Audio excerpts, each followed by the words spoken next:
Hey guys, Chris Arnone with BlizzPro. At BlizzCon 2013, we are here with Alan, a lead software designer for Heroes of the Storm. Lead software engineer. Lead software engineer. My apologies. That's okay. But very excited for this game, excited to talk to you about it.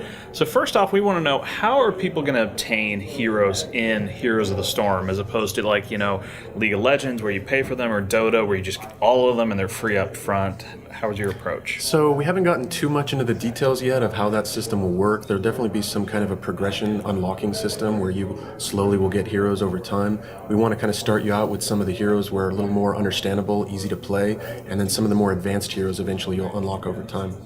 Kind of goes right into our next question. Anybody who plays Blizzard games knows they're all easy to jump into, hard to master. And when you look at MOBAs across that whole industry, you get a wide variety. Dota 2 is killer. The learning curve is so tough.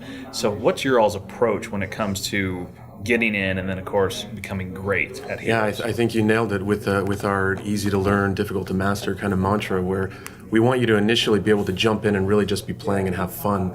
Part of that is we want to walk you through the experience of learning how to play this game, learning about your hero, learning about the different map mechanics, and really how to play the game. And then eventually we'll start throwing you against, maybe you have players on your team that are humans against AI, and then eventually you'll actually play games against where everyone is a human player. And we kind of want to just ease you into that so you learn the game until eventually you can play the game on your own. And once you're playing the game, I think initially you'll be able to just jump in and actually enjoy the game, but there's a lot of depth that over time you can learn as well. And so you can get more into the more strategic elements and the tactical elements of the game.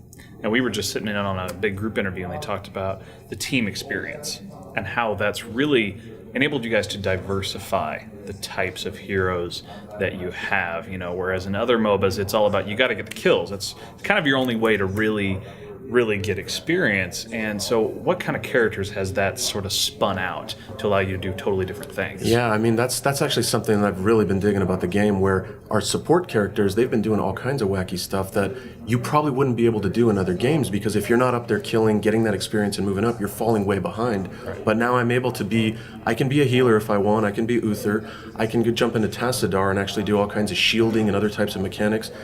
Crazy stuff with Abathur, who's probably the most unique hero, where he basically is not even necessarily out in the battlefield. He might be back at base, jumping into other heroes and almost controlling the battlefield and helping out different lanes. So there's a lot of unique heroes and abilities that we can do because of that team leveling that allows it to still benefit the team and not feel like I'm falling behind because I'm not out there getting those kills at the front. So do you have any teasers for maybe some other characters? We've seen a lot here, but teasers for other ones that you guys maybe working on, or maybe just ones that are on like your wish lists personally, or at this point, that's what's awesome about the Blizzard kind of universe. We have so many strong characters, so many strong heroes. The hardest thing is actually deciding which one we want to release first.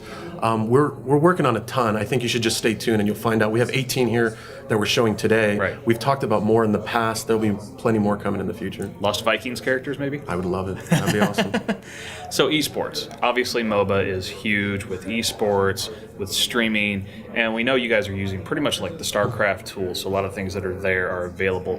What other things have you been maybe tailoring more for that MOBA experience as opposed to the StarCraft spectator experience? Yeah, in terms of the functionality, we definitely have a history there and technology there that we can leverage. When it comes to actually broadcasting, we have the customizable observer interface where you can really tailor how you want that UI to look. We'll also have, replay support, things like that have been super helpful to the StarCraft community. We're also looking at adding more stuff as well.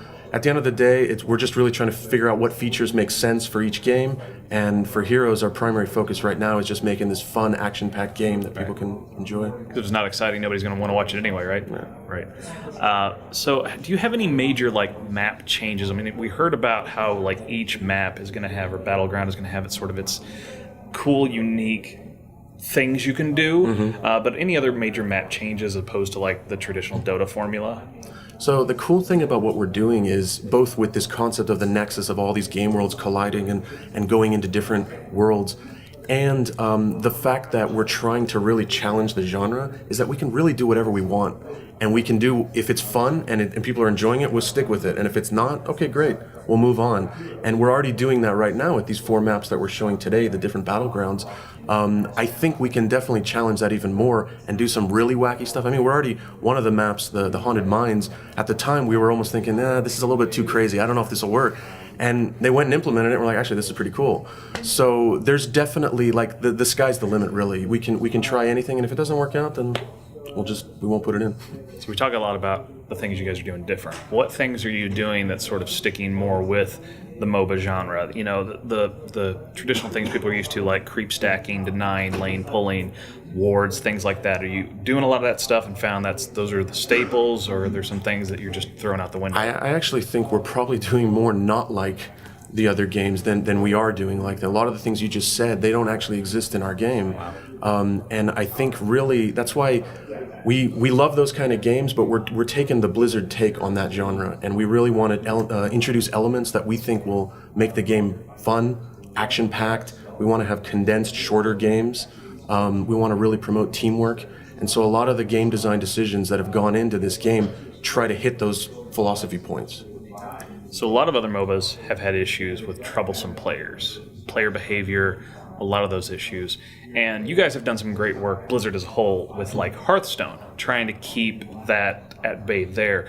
What are you guys trying to do in Heroes of the Storm to try and sort of abate the trolling and just the real nasty players? Sure. Yeah, no, it's definitely a concern of ours, and it's something we want to invest time in. I think the first thing I can talk about is just the game design itself.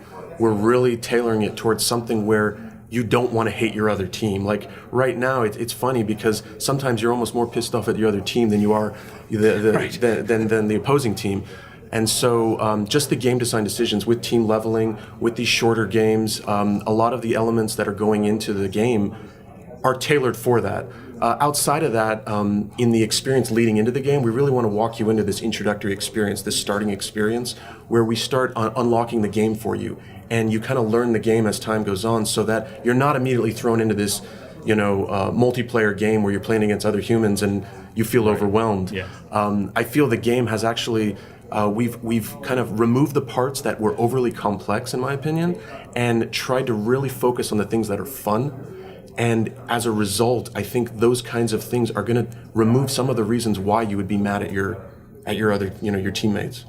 Speaking of overly complex things, I'm going to make direct references to Dota. Sorry if anybody's a big Dota fan on this. 2 things we've noticed that seem to be much more simple. There's no items to buy. And the skill sort of trees and the hierarchy that's needed in Dota, you got to buy this if you want to get this to get that.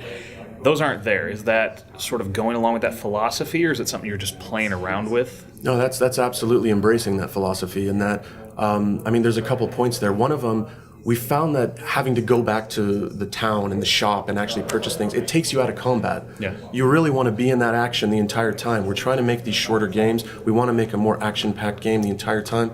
And so having to go back into town and purchase something, it's pulling you out of that game. And then number 2, like you said, there's these various recipes and orders and all this.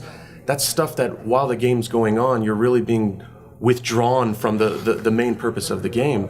And so in our opinion, we were really focused on keeping you in that battle, letting you still have choices while the game's going on, but very quick choices.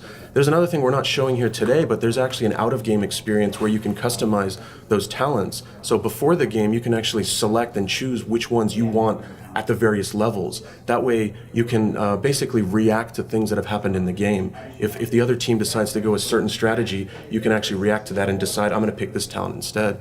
So there is still that depth and that customizability of your play style and which talents you want, but we've tried to boil it down into the most concentrated form so that you're not being pulled out of the game. I think personally that'll also encourage people to play more heroes, because personally my experiences with Dota 2 is it's like you have to know your hero or your character so backwards and forwards and know at this level I'm going to buy this and I'm going to do this and exactly how I usually had like a web browser over here that had like all the and so it was that back and forth, and like to memorize, to know how to do one character, you couldn't know how to do the others because you just couldn't fit it all in your head. So it seems like that'll help. What else are you guys doing to encourage people to try on different heroes and try it out? So we're actually talking about a lot of features right now that unfortunately we're not talking about just yet internally, but there are some cool things coming that will actually encourage you to play other heroes that I'll be excited to talk about soon.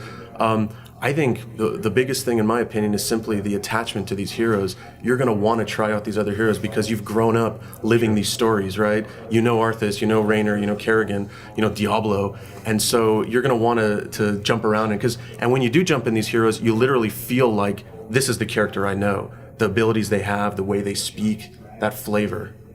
And how much is the community going to help influence sort of what characters, what heroes you decide to bring into the game, or what new battlegrounds maybe get created? How much is the community involved with that? We've always worked very closely with the community in the sense of hearing their feedback, interacting with them, so I think they'll play a huge part.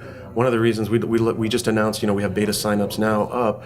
We can't wait for the beta to start because here at BlizzCon, I think, is the first stage of that, which is we get the feedback of everyone who's been playing at BlizzCon. The next stage is actually getting it into their hands, having them playing it at home, and really getting that great feedback. And I think it's critical for us. Like we definitely use it. So last thing that might be a little bit of story time. Tell me about the switch to the name Heroes of the Storm, because I mean we all know the whole story with Blizzard Dota to Blizzard All Stars and how all that went down, but less has been told to us about how the switch came from All Stars to Heroes of the Storm. I think basically as we went on through time, this game originally started as just a map that we were showing off the editor in StarCraft II, and it evolved where we started seeing, hey, this is actually a really cool game. We want to spend some more time on this and give it what it deserves. And it finally developed into its own product and this epic game. And at the same time, I think we realized we needed a different name for it to really sell what is at the heart of the game. And I think the key thing is heroes. That's why in the logo it's so big. It's heroes. These heroes are just part of they're intrinsic to the game. These are the people that people have grown up, the heroes that people have grown up with. So that's critical. The Storm part, I think it's selling this aspect of this nexus and really bringing things together, all the Blizzard universes, this digital cosmos, and bringing it all together. So, and Heroes of the Storm just sounds epic as well. So we kind of dug that too. That could have worked, Heroes of the Nexus. Then it wouldn't have had the same acronym as Heart of the Swarm. Why didn't they think of that? Just call it Heroes. Heroes. I know. It's Hearthstone, Heroes of the Swarm, Heart of the Swarm. It's a thing right now for you guys. That's great, though. Very much looking forward to the game. Going to get over in the press room and give it a try myself later today. So great. Thanks a lot, Alan. Thank you very much.